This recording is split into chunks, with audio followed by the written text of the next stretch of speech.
Welcome everybody. We're on Testament Bays at the Mishnah. We are at the second Mishnah, Lahech and Golan. Okay, so the Mishnah is going to deal with exactly where do people go with respect to Ari Miklat. So the Mishnah says Lahech and Golan, and again this year is dedicated to my uncle, Alav Hashem Alvin Lu, Reb Alvin Lu of Ram Yisrael ben Yaakov Zev, Lil Nishmasa. It should be a gifted beta for us and for Klal Yisrael. Look the Mishnah, Lahech and Golan. To where are they? Those who kill by accident, exiled, Ari Miklat. So they go to an Arei Miklat, okay? And what's an Arei Miklat? It's a special cities that were set aside to protect a person that killed by accident from the clutches of the Goyal Adam. So where were these? Start over again.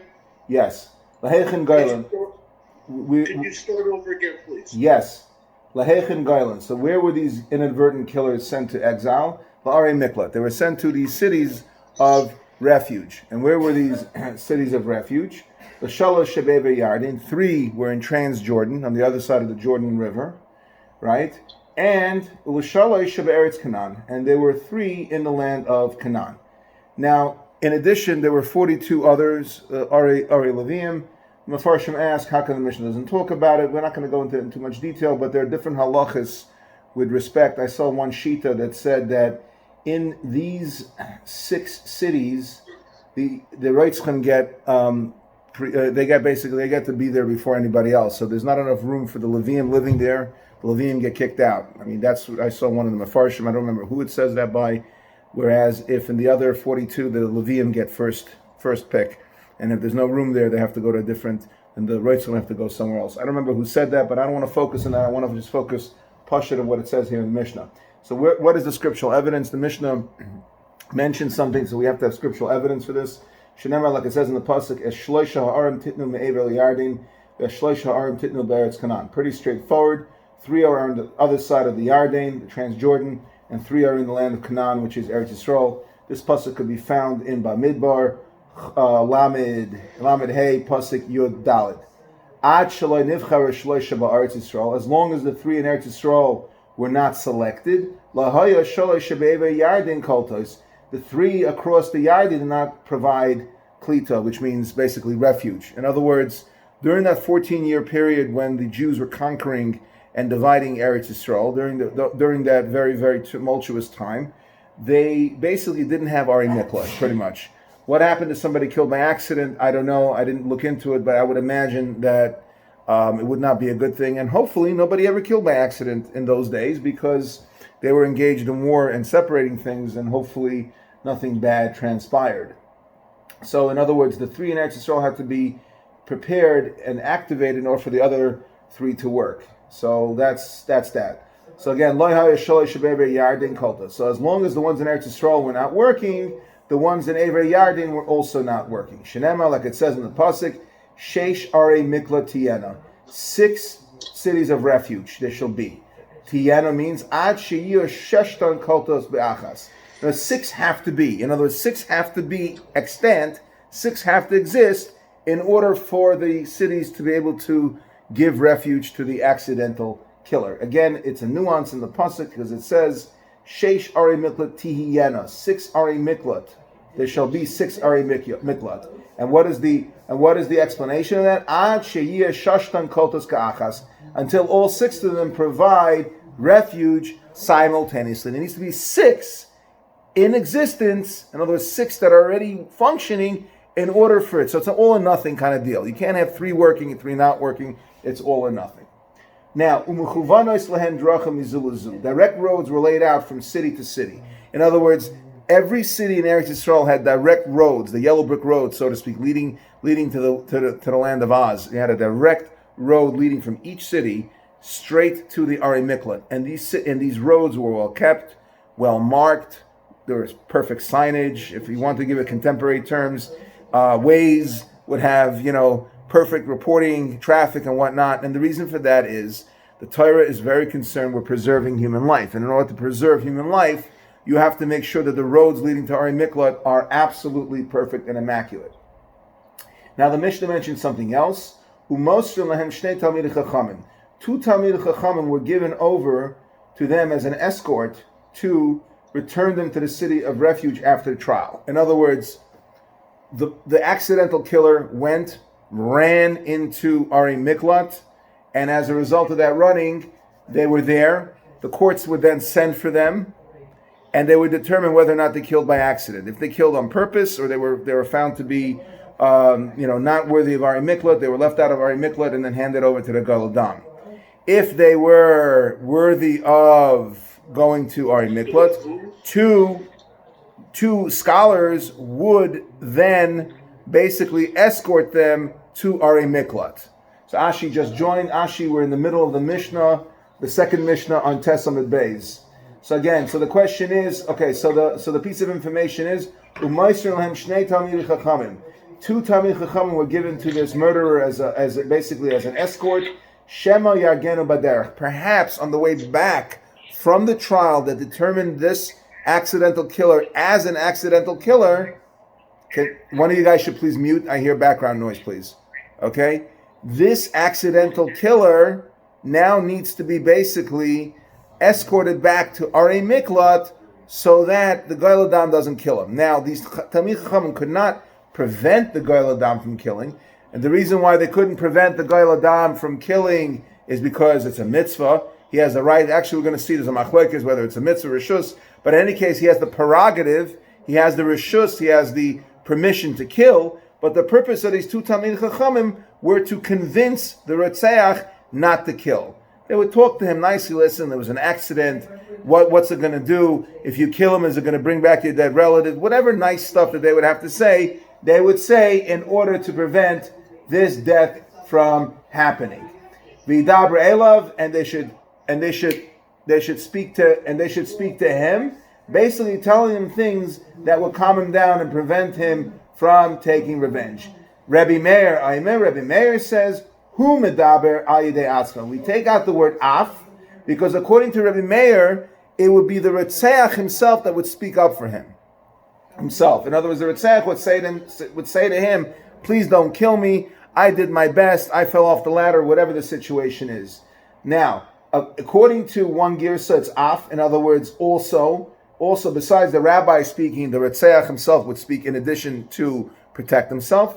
But the Mefarshim here, many of them take out the word af because they hold that Reb Meir argues and says the only one speaking over here would be the murderer himself, the inadvertent murderer speaking on his own behalf.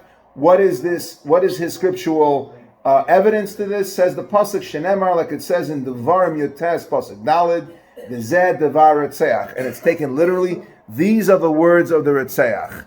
And if you look at the pasuk continues that basically there was no intent over here. There was no intentional murder here, and he would basically beg for mercy.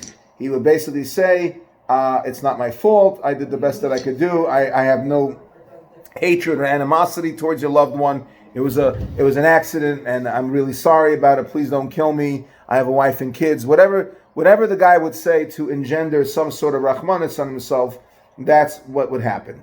Now we're going to do the rashis. The rashis are at the end, which would be 1, 2, 3, 4, 5, 6, 7, 8, 9, 10, 11 lines from the bottom on the left-hand side of Tes Amud Beis. It says Mishnah. Ad shalai nivcharu shalosh eretz Canaan. That's the Divrei Maskil. That's the heading. So it says over here in Rashi again. Ad shalai nivcharu. How many lines? I'm sorry. 1, 2, 3, 4, 5, 6, 7, 8, 9, 10, 11 lines from the bottom on the left side. So it says in the Devar Maskil in the heading, Ad shaloi nivcharu shalosh eretz Canaan, Hainu kol arba asrei shekavshu v'cholku. This is referring to the 14 years. The second the Jews traversed the Yarden, they were already involved in the conquering and also in the dividing up of Eretz Yisrael. The Achakach, and after that was completed, Hevdilan Yehoshua. Then Yehoshua, Joshua, Moshe Rabbeinu's trusty servant, and his Talmud, Muvak, his set Talmud, his established Talmud, then he basically set aside the 3 in Transjordan and the other 3 in Eretz Yisrael. Those are the ones that are explicitly mentioned. The other 42 are the Ari Leviim. They also functioned. And again, there are differences. We're not going to go into the differences with the Ari Leviim, but they also served as Arei Miklat, cities of refuge. Now the Gemara said, the Mishnah said, Lo Haya Shalish, the three Shehivdal Moshe Be'ever Yardin Koltos. In other words, the three that Moshe Rabbeinu set aside in Ever Yardin. Moshe Rabbeinu, before his death, set aside the three, designated the three cities that would serve as Arei Miklat on the other side of the Jordan. Those three did not protect the people that killed by accident until the three in Eretz Yisrael were established. That's why we said in the previous Rashi that the 14 years of conquering and dividing up Eretz Yisrael, the conquest and the division of Eretz Yisrael, those 14 years had no Arei Miklat at all. It's possible, I don't know, I didn't look into it. It could be that the Mishkan area, whatever Mishkan that they had set up, maybe there in that area was Kailat. I don't know, I didn't do enough research into it, so I don't want to speak to it. But from the Gemara, from the Pashut understanding the Gemara, there were no Arei Miklat set aside for the first 14 years. So now we're in the third Rashi, V'yidabru Elov. Now this is talking according to the Mandamar, according to the opinion that the two Talmidei Chachamim that were sent as escorts with this murderer, they would speak on his behalf.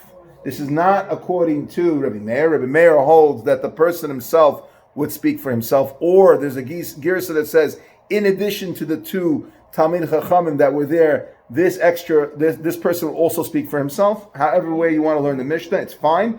V'yidabru Elov El Goyel Hadam. These rabbis would speak to the Goyel Hadam, to the Redeemer of the blood. The Goyel Hadam is the relative who is seeking revenge. The Torah gives permission in this interesting scenario to seek revenge against the murderer. So they would speak to him. They would tell him, Al tenahag bo minhag shavchei damim.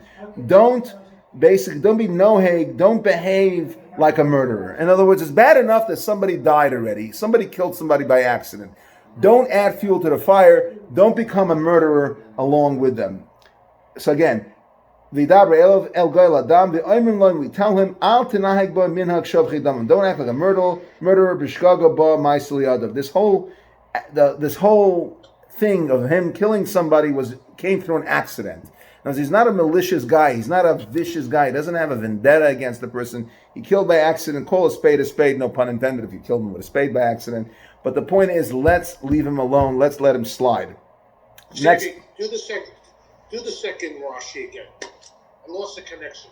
Loihaya Shalish, Shahivdil Moshe Be'ever Hayardin Koltos. The three in Ever Yardin were not kailit, did not properly, were not functional, until the other three in Eretz Yisrael were functional.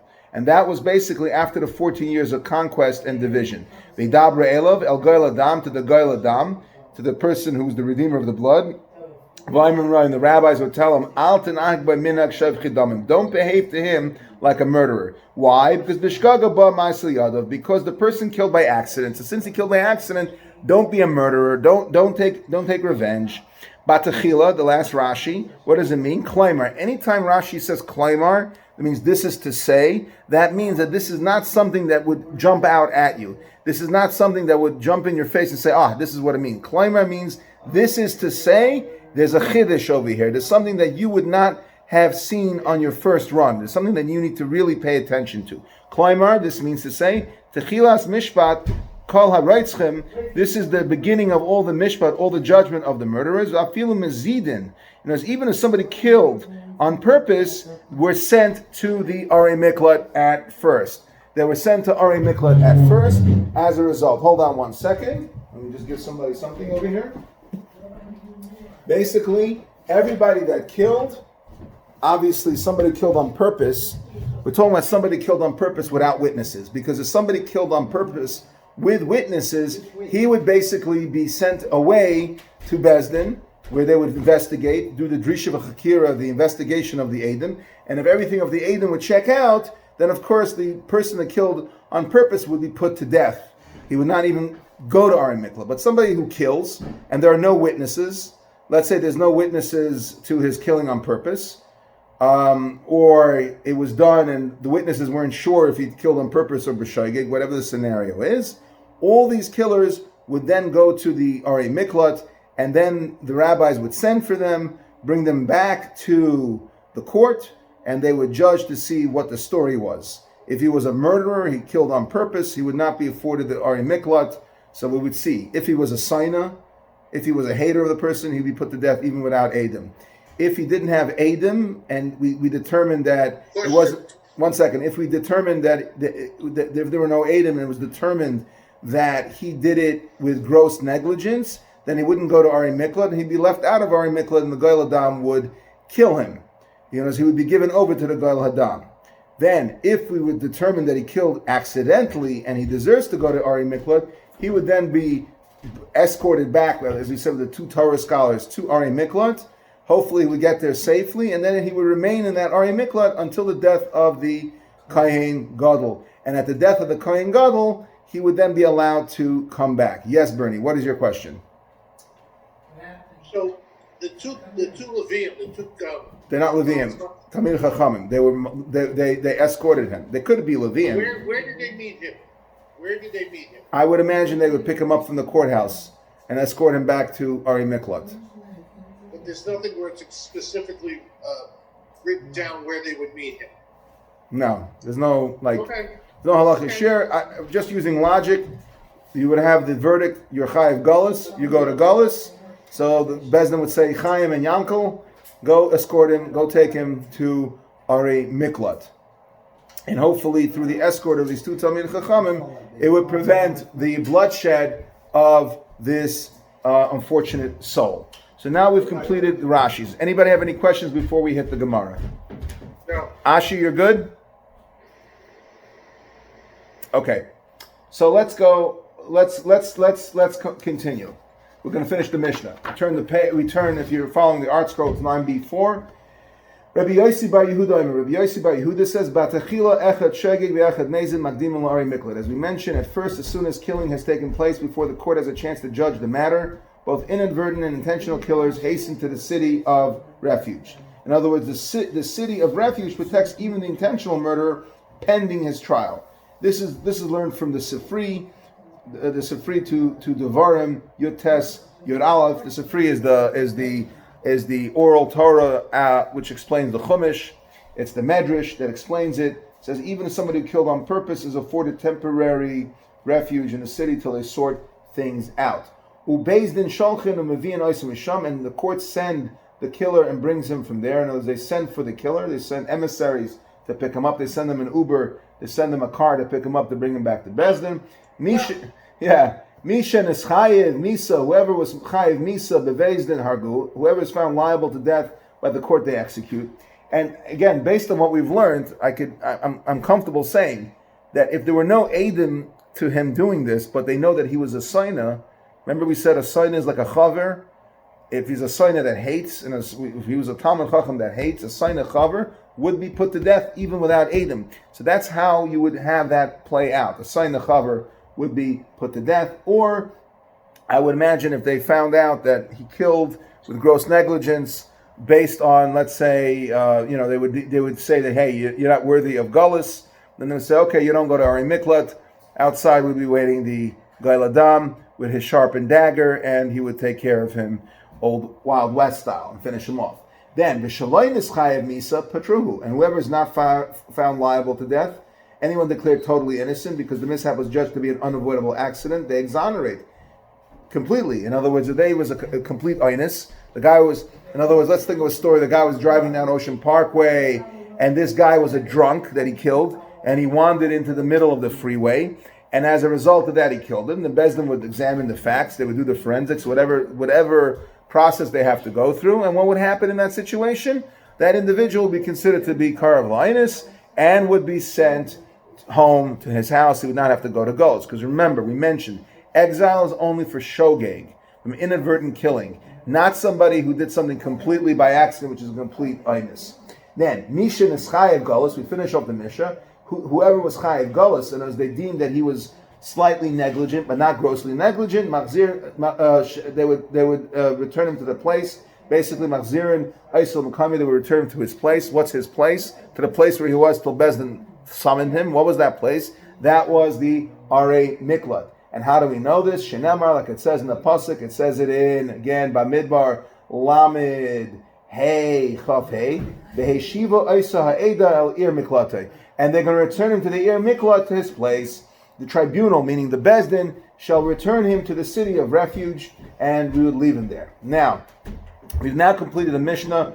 Let us do a little bit of, let's do a little bit of Gemara, and then we're going to do Taisus. The Taisusim here are not hard. The last two, Mishulashos, is a very, very simple Taisus, and Begilad, the last Taisus, is also very, very simple, very much an informational Taisus. Basically, the one that says Mishulash is going to refer to Gemara in Megillah, and is basically going to talk to you about what the word Mishulash means. What does it mean, thirds?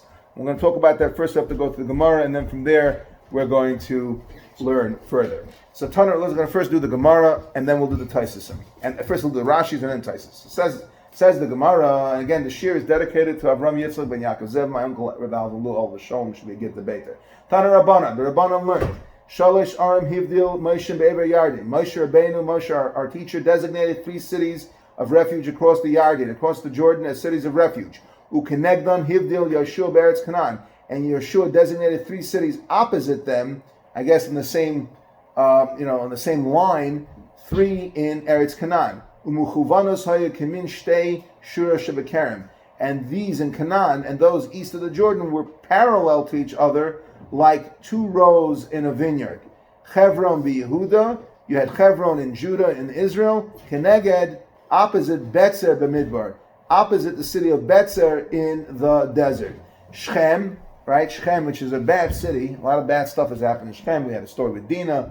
We know we had problems, all kinds of problems in Shechem. Shechem Bahar Ephraim, Keneged Ramaz Begilad, would be opposite Ramaz Gilad in Transjordan. Kedesh Bahar Naphtali, Kedesh, the city in the mountains of Naphtali, Keneged Golan Babashan, would be opposite Golan in Bashan. Okay, the designation of these 3 cities across the Yarden is described in the Torah in Devarim Dalid Mem Gimel, and of the cities in Eretz Yisrael itself in the book of Yoshua Perek Chaf Pasik Ches. The first of each pair in the Brisa was in Eretz Yisrael proper. Okay. Again, Kedesh Bahar Naphtali, Keneged Golan Babashan, Shilashta. The pasuk says you shall divide into thirds. This commandment is found in the book of Devarim, Yutes Gimel, in Deuteronomy 19:3. Sheyiyu Mishulashin. From this we learn that the land should be trisected, should be in 3 portions. If you look at the Taisvis, okay, and I'll give you a little diagram over here. Look at the Taisvis on page 293. On page 293, you see those little dots over there? You see the 3 over here? You see the northern border? 1, 2, 3, 4.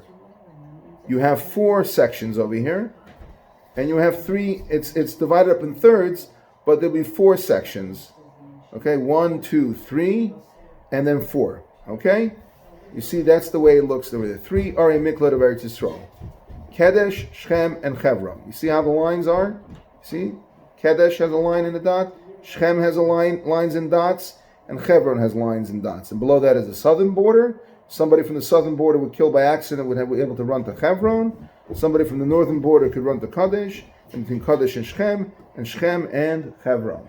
That's the way we would work it. Okay, guys, you got it? You saw the diagram on page 293 in the Taisus? Yes. Okay, so again, now, V'shilashta, you shall divide into thirds, Sheyim V'shulashim. From this we learn that the land should be trisected. The cities should be designated in such a manner that there are equal stretches of land between them. Okay, in actual fact, the land was divided into 4 sections, from north to south. Each of the dividing lines, there was 1 city of refuge, so that each city could be said to cover a third of the country. So there were 4, you'll see there's 4 boxes. You see a southern border to Chevron is 1 box.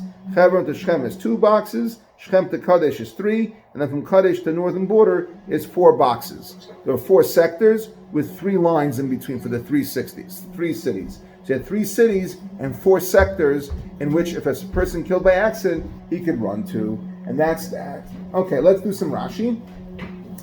Rashi in the Gemara. The Gemara, it's 4 lines from the bottom. Rashi, Umuchuvanos hayu. And they were basically set up parallel or close to. Elu neged elu b'shtei shurais. They were parallel to each other in 2 rows. K'mo shtei shurais shebekerem. Just like 2 rows in a vineyard. Says the next Rashi, V'shilashta es gavul artzecha, and you shall divide the border of your land. Shayu mishulashos. There should be trisected. Klaimar. Again, as I mentioned before, that klaimar means Rashi is basically saying a chiddush over here. Klaimar meaning you wouldn't be able to understand this on your own. Klomar shemischalekes haaretz chaluka rechava. That it was divided into a wide chaluka and into a wide division. Shall Eretz Yisrael, the Arba Revayim, into 4 quarters. Kamai Shemafarish V'Hailach, like we're going to explain. Sheyeh Midraima Shev Eretz Yisrael should be from the south of Eretz Yisrael, LeChevron, K'mechevron L'Shchem, like the distance of Chevron to Shechem. As we mentioned in the page 293, Chevron to Shechem, southern border to Chevron, there was an equal space from southern border to Chevron. Just hold on 1 second. Okay, let's do that Rashi again. This means to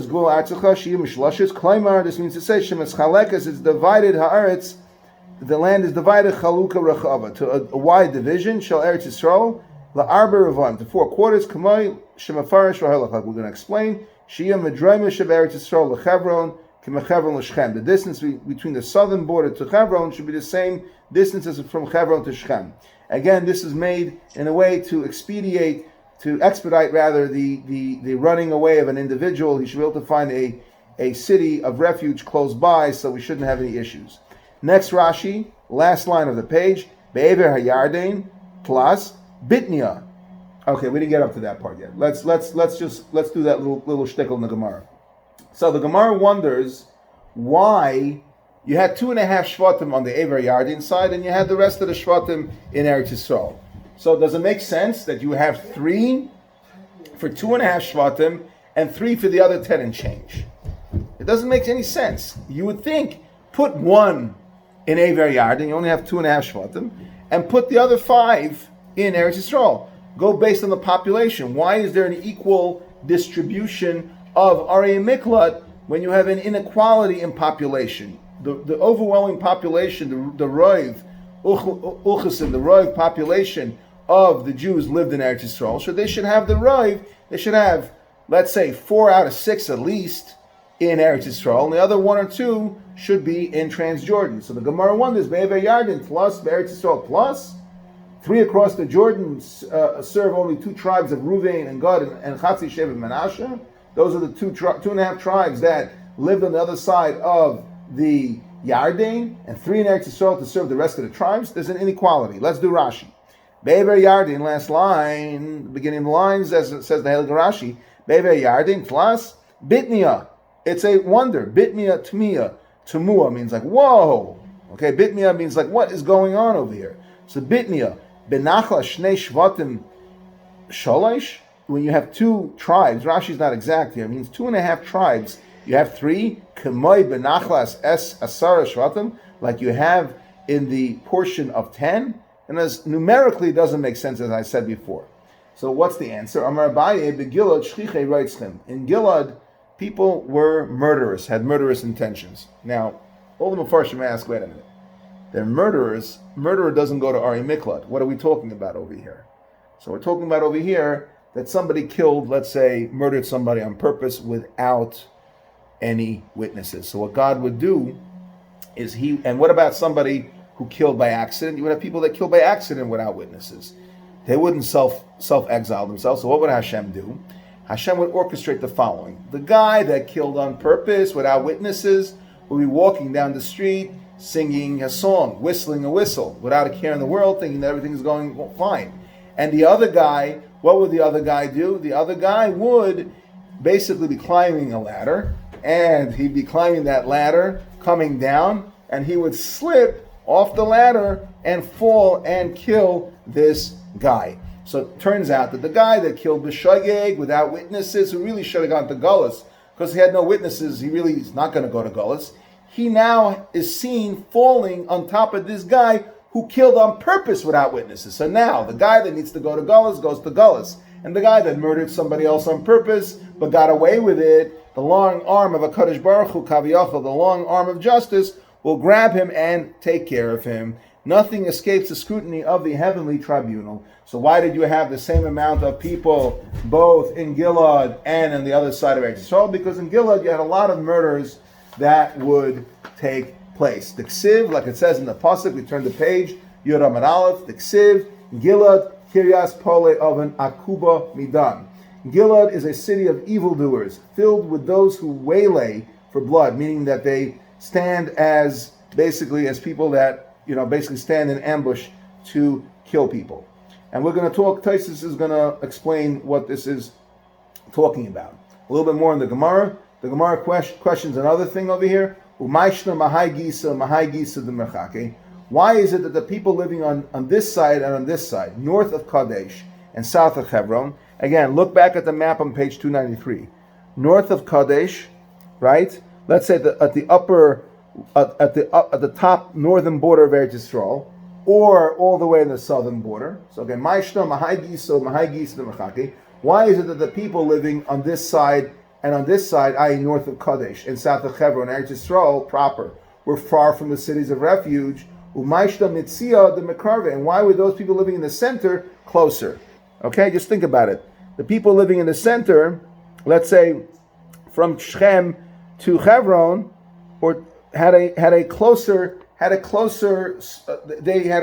distance to go than the people from the extremities. So the Gemara wants to know, why is that? Why is the city so bad? Why is what city? Bad? Yeah, why is Gilad such a bad place? Because you had murderers. People, the same reason why Dodge City is a bad place. You had bad people living there. The place itself is not bad. It's the people living there have short tempers, are not behaving the way they should be. And the Pasuk actually alludes to it in Hosea 6:8. It says Gilad is a place of murderers for the same reason that you have bad neighborhoods, right? Neighborhoods that are bad today are not bad inherently. They're bad because bad people gravitate there. There's bad midas. People don't have patience. They don't behave properly. So Gemara wants to know what? I bet you the music was good in the bad neighborhoods. I'm sure it was. So we learned basically the land was divided to 4 parts. So Hebron to the south of Kadesh, to the north were a quarter of the land away from the respective borders, meaning that the people living near either border had to flee up the quarter of the land to reach a city of refuge. People living in the center of the country were never more than 1/8 of the land away from a city of refuge, since there were cities of refuge both to the north and south of them. So you had, if you lived in Shechem, let's say you lived in Shechem, and you had to run to a city of Ari Miklat, you had Kadesh, or you had Hebron, very, very close by, distance-wise. I know it doesn't seem that way from the map, but it is. I mean, I would have put the dot a little bit further up to indicate closeness. But basically, the Gemara wants to know, why is it in the center of Eretz Yisrael, if you wanted to, if you killed in Kadesh, you had Shechem, and you had Hebron, you can kill, go to Shechem, and Shechem can go to Hebron, and Shechem can go to Kadesh. Why is the guy in the middle, why is Shechem in the middle so significant? Again, why? Because, says the Gemara, Amar Abaye, B'Shechem nami shchichi reitzchem.